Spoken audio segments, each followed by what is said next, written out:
unspeakable evil. How then can anyone believe in the existence of an all-loving, all-powerful God? And if God does exist, why would anyone want to worship him? Epicurus framed the logical problem of suffering and evil like this. If God is willing to prevent evil but not able, then he's not all-powerful. If he is able to prevent evil but not willing, he is not good. But if he is both willing and able, how can evil exist? And if he is neither able nor willing, then why call him God? In other words, it's logically impossible for God and suffering to both exist. But we know full well that suffering exists. Therefore, God does not. Is this a good argument? Let's look at it more closely. Are these two statements logically inconsistent? No. Here is an example of two logical inconsistent statements. David can't be both married and a bachelor.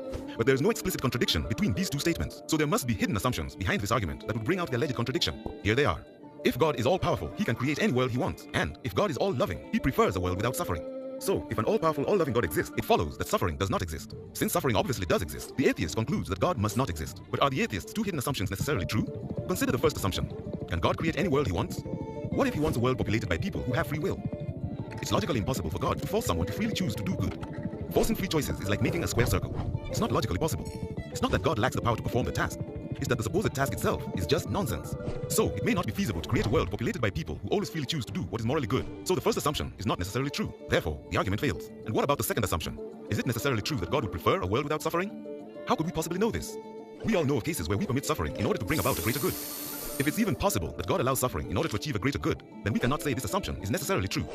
For the logical problem of suffering to succeed, the atheist would have to show that it's logically impossible that free will exists, and that it's logically impossible that God has good reasons for permitting suffering. This burden of proof is too heavy to bear. It's quite possible that God and suffering both exist.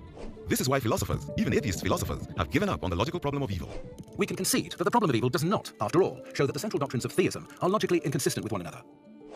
Some philosophers have contended that the existence of evil is logically inconsistent with the existence of a theistic God.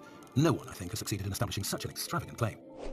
It's now acknowledged on almost all sides that the logical argument is bankrupt. But this is hardly the end of the discussion. We still need to explore the probability version of the problem of evil.